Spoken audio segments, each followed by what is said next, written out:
la segunda parte es de la membrana. Es decir, una estructura que por fuera está formada por cartílagos, está formada por su primera esposa tiene una hija. Sí, una de plenilito, cortito. Sí, sí. Ahora, arriba, ¿cuántos cartílagos son? Varían. Normalmente me habla de 15 a 20. Y recuerden que normalmente se le llama a veces anillos braquiales. Pero hay que recordar que no son anillos, porque no están cerrados, ¿no? Normalmente le pueden llamar cartílagos en C, cartílagos en herradura, ¿no? Pero estos cartílagos, para empezar, no todos son iguales. ¿Sí? No todos son iguales. Y hay que recordar también que pueden haber uniones. Es decir, yo tengo cartílagos y a veces entre uno y otro pueden haber algunas extensiones de cartílagos. Entonces, de ahí se habla un poco de la irregularidad. Ahora, estos cartílagos son convexos hacia adelante, van hacia adelante. Y atrás, en este caso, hay que recordar que van a terminar justamente en un borde posterior. Aquí, a nivel de la tráquea, una cosa importante, ¿cuál es? Que la estructura tubular, que lo vamos a ver, tiene una cara anterior, tiene dos caras laterales y una posterior. Pero la anterior y la lateral no tienen líneas. Se denomina así. Obviamente por las relaciones que vamos a ver que tienen con los diferentes órganos. Pero no hay un punto que me diga hasta acá es anterior y de acá empieza la parte lateral. Entonces ahí hay una continuidad, por si acaso. En cambio, la parte posterior sí está bien definida. ¿No? ¿Qué más? Lo otro es que la tráquea termina en un cartílago triangular que cuando tú lo ves por dentro, ese cartílago sobresale hacia la luz. Recuerda que uno llama palabra luz al espacio que hay por dentro. Ese espacio que está por dentro le llaman luz. Sería en ese caso luz traqueal. Pero cuando uno observa la parte más inferior, encontramos entonces un cartílago en forma de cresta que funcionalmente, por si acaso, es importante. ¿Por qué? Porque le va a cambiar la dirección del aire. Y eso va a permitir que pueda avanzar sin dificultad a través de los dos bronquios principales. ¿Cómo se llama esta cresta? Carina bronquial. O sea, es la carina. Bien. Ahora, la membrana fibrosa, que es el segundo punto que vamos a ver acá, la vamos a ver hacia atrás. Es decir, la parte posterior, miren acá para poder ubicarnos, ahí, la parte posterior, miren acá, esa sería la cara anterior y por supuesto las caras laterales. Pero la posterior, aquí terminan los cartílagos, correcto. Y nosotros vamos a ver que estos cartílagos, como te dije, tienen una irregularidad, van a tener acá, van a formar una línea, pero así, ¿no? Una línea en zigzag. A esa línea en zigzag se llama línea pestoniana. Hay una izquierda y una derecha, ¿cierto? Y entre ambas vamos a encontrar nosotros la presencia de ¿qué? El músculo liso, que está distribuido de manera transversal. De manera transversal. ¿Sí? Entonces, esta es la membrana fibrosa que va a revestir la parte posterior. Ahora, esta membrana fibrosa adelante no es continua. ¿Por qué no? Porque adelante hay cartílagos. Entonces, va a haber, en este caso, se va a ver interrumpida entre cartílago y cartílago. También la parte posterior, como es solamente una capa muscular, la parte posterior es continua. Entonces, hay una diferencia en cuanto a lo que es la membrana fibrosa. Lo que se estaba mencionando, ¿no? Atrás es continua, pero adelante es discontinua, porque se ve interrumpida. Y el músculo traqueal es lo que ya recordar está dentro de. O sea, a ver, ¿cómo lo entendemos? O sea, imagínate lo siguiente, ¿no? Acá está el cartílago. ¿Sí me dejan entenderlo? Este es el cartílago. ¿Estamos de acuerdo? Acá está el músculo liso. ¿Está bien? Y atrás está la membrana fibrosa. ¿Está bien o no? Y adelante está la mucosa. ¿Estamos de acuerdo? La mucosa por dentro, el anillo traqueal y atrás está la membrana fibrosa. Entonces el músculo está entre, correcto, entre, es lo que te está refiriendo acá, entre la membrana fibrosa y la mucosa. Ahí se va a localizar este músculo liso, traqueal. Este músculo liso traqueal.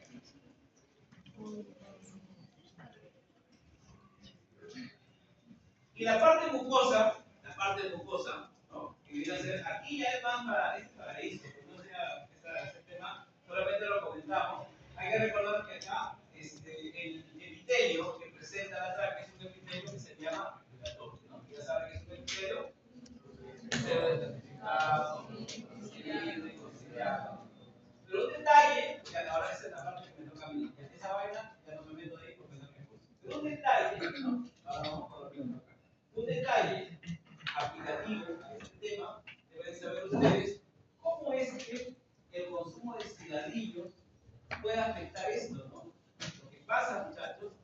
cigarrillo está obviamente hecho a base de tabaco, pero su tratamiento está hecho a base justamente de alquitranes, son sustancias, en este caso, bencénicas. ¿No? Si tú nunca te has usado química, debes saber que en química hay un grupo de hidrocarburos que se llaman hidrocarburos aromáticos.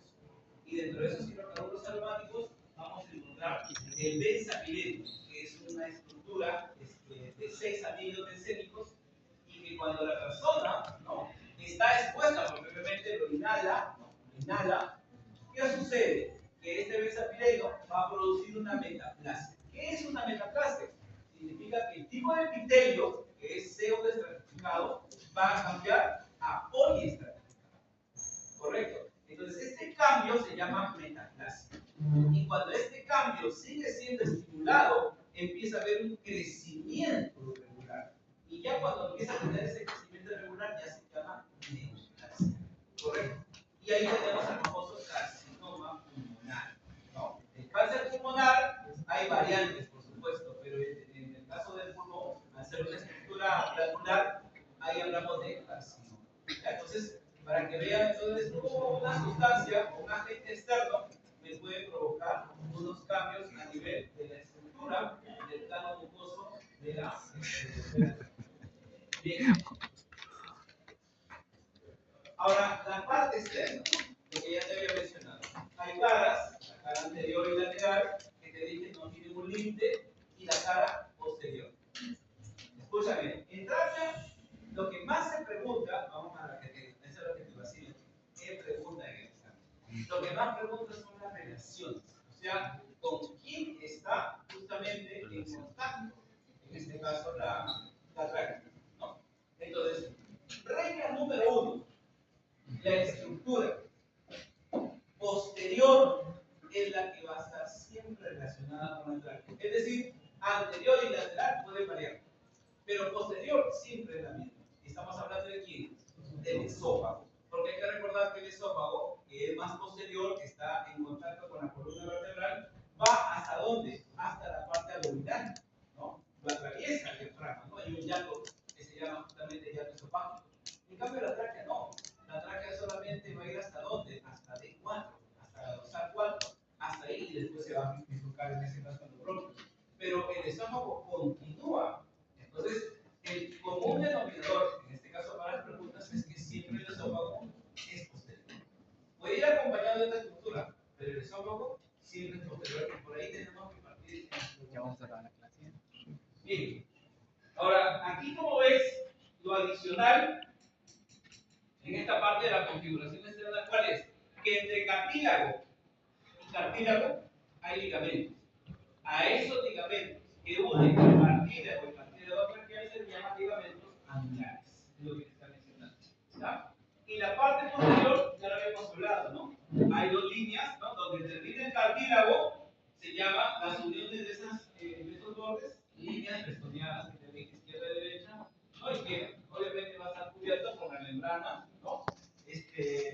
Muscular, pero también por la serosa y la mucosa, esta de manera. Ya, vamos entonces a esta parte que es la cara anterior. Miren acá, muchachos. Vamos un poco, vamos al dibujo, porque esto que, con esto tengo que ubicar. Miren acá. Acá tengo que ubicar bien. Recuerda algo. Qué claro se ve. Te dije que la tráquea es una estructura que tiene un componente que es cervical, o sea, en el cuello, pero también está en el tórax, ¿correcto? Por lo tanto, las relaciones en el cuello y en el tórax van a variar. Al nivel del cuello, esta es la imagen más importante, ¿ya? En la cual, ¿qué es lo que vas a ubicarte, no? Esto es la parte central, esta es la tráquea. Pero ¿quién está delante de la tráquea aquí en este corte? La glándula tiroides. Glándula tiroides. Y la glándula tiroides ocurre ¿a dónde? En la parte anterior y en la parte lateral. ¿Correcto? Ahora viene el tema. Cuando te empiezan a describir, ¿ya?, los límites anteriores de la tráquea, se van desde la piel, desde adelante. Es lo primero que tengo que ubicar. O sea, acá está la piel, ahí está el tejido adiposo, pero luego va a venir un conjunto de planos musculares que tú tienes que aprenderlo en orden. ¿Quién viene en primer orden? El músculo más superficial, que obviamente lo ves en ambos lados. Eso se llama el músculo latisma, el más superficial. Correcto. Luego, en un segundo plano, medir las venas, en este caso yugulares anteriores, y el esternocleidomastoideo, ¿correcto? En un segundo plano. Y en un tercer plano van a venir tres músculos que se les llama infrayudeos.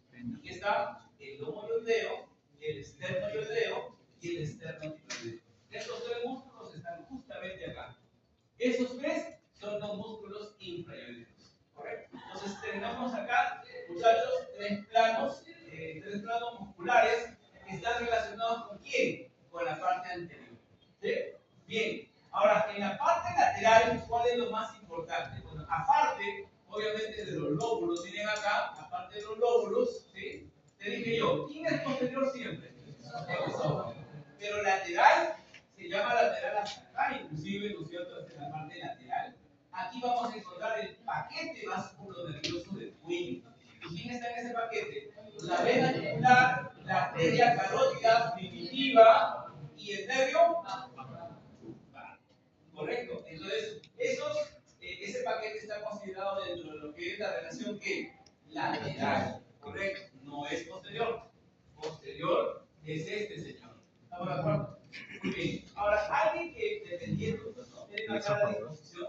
Aquí viene un tema, otra aplicación química, ¿no? Bueno, deben de saber ustedes que las disfagias o algunos accesos de tos, ¿no?, muchas veces son el inicio de, o sea, nosotros podemos estar en algún momento, claro, hay personas que paran con sobrevivientes todo el tiempo, ¿no? Están hablando y están, sí, pero yo te había hecho de pasar todo el tiempo para con la nariz así, ya sobreviviente ya es conocido, ¿no? Pero esas personas que hablan y en algún momento empiezan a toser, ¿no es cierto? Pero no hace fiebre, ¿no? Y después te das cuenta que esa persona tiene 2, 3, 4, medio año con la tos, ¿no? Entonces hay que investigar algo más, ¿no? Al menos que se trate de una persona que esté expuesta a algo, ¿no? O sea, si hablamos de personas que están expuestas al humo, de repente, señora que cocina leña, un pastor, ¿no? O de repente personas que trabajan de los grupos ocupacionales, que trabajan en minas, otro factor, ¿no? Barrenderos, otro factor, ¿no? Entonces, puede haber algún grupo ocupacional por ahí más investigado, pero si no existe un factor de riesgo, hay que irnos viendo por qué es el problema, ¿no? La disfagia y la tos. Y normalmente a la cabeza, dependiendo de la edad, ¿no? Y si ha habido algunos cambios de repente en lo que es el índice de masa corporal, que ha perdido peso, podemos ir pensando ya en un cáncer de tiroides, ¿no? A la cabeza, hay que destacarlo. Entonces, normalmente los lóbulos son los afectados. Entonces, si un lóbulo está afectado y se detecta de manera primaria, el cáncer está en su primera fase, normalmente a la persona le hacen una tiroidectomía, o sea, le extirpan parte de o toda la glándula. O sea, parte de o toda la glándula. El problema, ¿cuál es? Que esta glándula, obviamente en el caso, como pueden ver acá, el nervio vago, está obviamente cubierto y está dentro de una fascia con los cardiopasos, que uno lo localiza rápidamente. Sin embargo, el laringo recurrente, este es el nervio laringo recurrente, que ya saben ustedes que tiene que ver con la inervación de los músculos de la laringe, ¿cierto? Este de acá, como está solo, y obviamente un calibre muy pequeño, puede ser llevado, porque hay que recordar que en el cáncer, hemos dicho, es una neoplasia, entonces el crecimiento puede ser posterior, y obviamente lo puede encapsular y lo puede volver en este caso aquí y en la extirpación se lo puede llevar. Ahí viene, ¿no? Y la persona termina con una parálisis del músculo de la nariz que se afecta a la formación o hasta no habla, como un efecto secundario a esta estructura. Entonces, por eso es importante tener el conocimiento acerca de este nivel. ¿Estamos de acuerdo? Ahora, escúchame, lo que vamos a ver ahora, ya vimos que este sería las relaciones anteriores. Viene el tema que la glándula tiroides, debemos saber que la parte central se llama que istmo, que es la parte, digamos, anterior. Porque si de repente hacemos un corte más arriba o más abajo, el istmo ya no se ve. Solamente se verían los lóbulos. ¿Dejan de entenderlo, no? O sea, si lo vemos acá, a este nivel, de repente ya no lo vemos. Pero hay que recordar que acá, ahí se está haciendo el corte de acuerdo a esta imagen. Entonces, a nivel anterior, vamos a ver que las relaciones pueden ser por arriba del istmo, por acá, o sea, eso se llama supraísmico. Si es a este nivel sería ísmico y sería abajo sería infraísmico. Otra cosa, no olvides que la tiroides presenta un lóbulo medio o intermedio, o un lóbulo llamado piramidal, que se le llama también, ¿no? El lóbulo piramidal de la lobecta, ¿cierto? Entonces, ya te imaginarás que en la parte superior, ahí va a estar relacionado justamente, ¿qué muchachos? Acá, va a estar relacionado con este lóbulo. Otra cosa, las arterias tiroideas presentan a un conjunto, o sea, aquí van a irrigarlas, están las tiroideas superiores, las cuales, ahí derecha e izquierda, las cuales se van a unir, una anastomosis, ustedes ya lo saben, y forman un arco arterial. O sea, el arco arterial tiroideo superior. Y de la misma manera va a haber donde, en la parte inferior otro. Sin embargo, deben de saber que de las arterias inferiores pueden hacer una arteria que vaya al istmo. Una arteria que se le llama arteria tiroidea media, o también llamada arteria IMA, la clásica arteria IMA, ¿no? Ya sabes que cada vez tiene que estar. Entonces, esta arteria irriga, pero parte desde dónde? Desde la parte inferior, desde el arco arterial tiroideo inferior. Vamos a revisar entonces.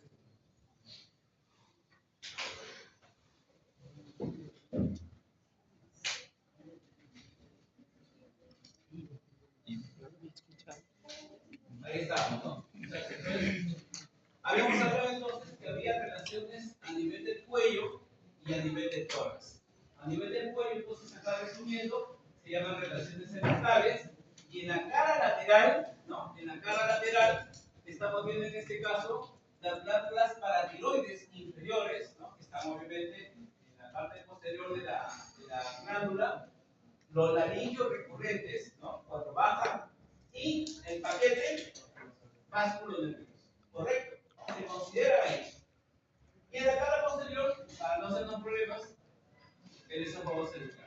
Hay que recordar que el esófago también obviamente tiene denominaciones, por supuesto. Hay denominaciones para el esófago. Bien, esa imagen ya la vimos. Y ahora veamos a nivel de lo que son las relaciones torácicas. Aquí es mucho mayor. ¿Qué es la entrada del tórax, muchachos? Recuerden ustedes, la abertura, en este caso superior. Cuando uno ve, podamos un poco ilustrar, recuerden ustedes que el manubrio external, ahí está, el manubrio external, y acá está el cuerpo external, ¿correcto? El cuerpo external, ahí está. Atrás están obviamente las vértebras, ¿no? Torácicas. En la parte posterior van a estar las vértebras ahí. Las vértebras en este caso cervicales, ¿cierto? En las vértebras cervicales. Torácicas también. En este caso. Pero aquí vamos a ver, muchachos, que nace justamente el primer par de costillas, ¿o no? ¿Sí? A este nivel. Entonces, y acá arriba, ¿no? Acá arriba va a venir obviamente la ¿cierto? Entonces, a este nivel, muchachos, en la parte superior, a esto se le llama la abertura superior del tórax. ¿Ya? La abertura superior del tórax. A ese nivel. Arriba.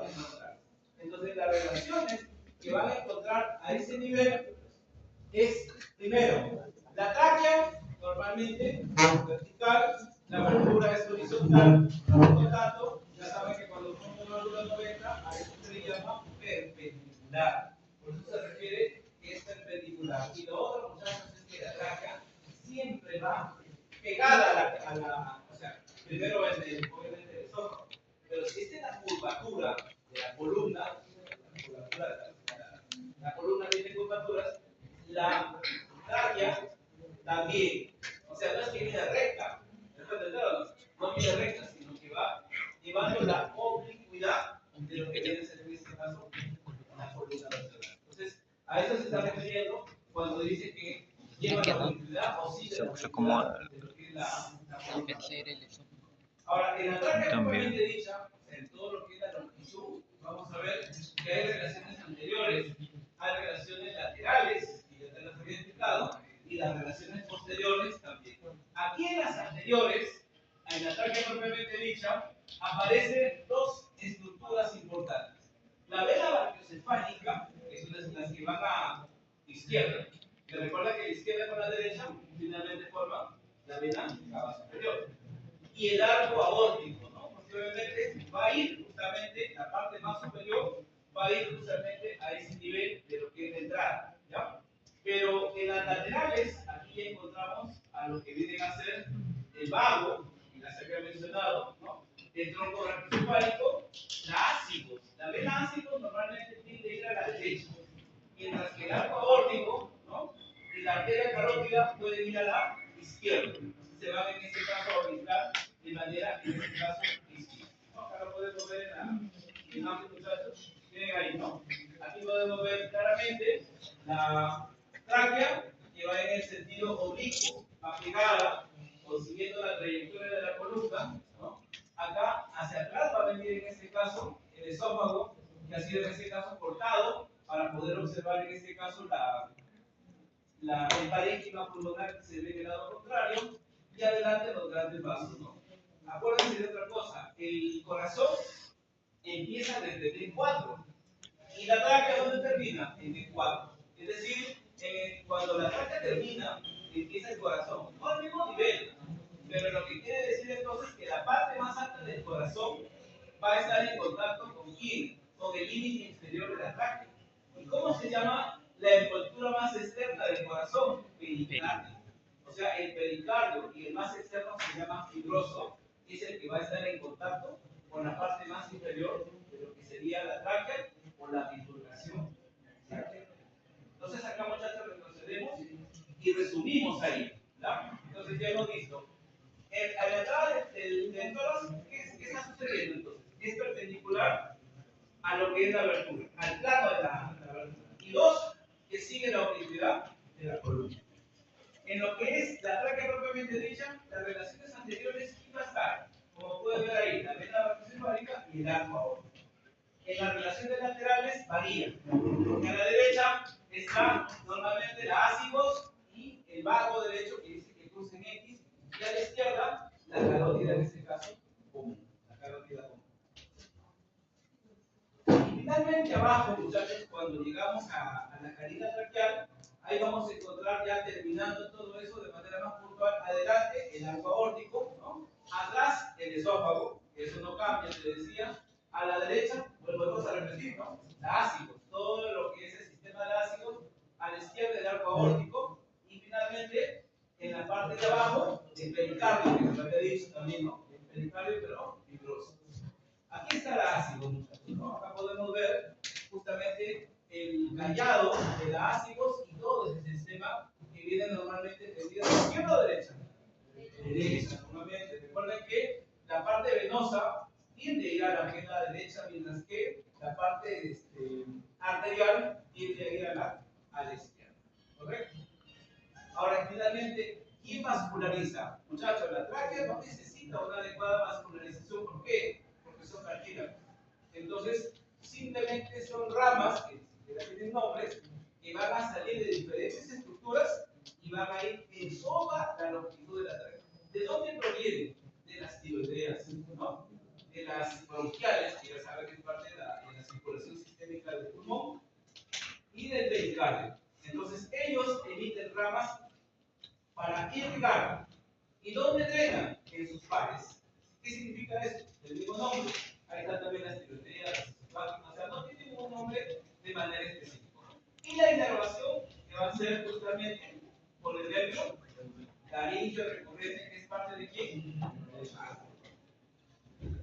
Hasta ahí, muchachos, una aclaración importante. ¿Sigue el tema? ¿Ya? ¿Está corto?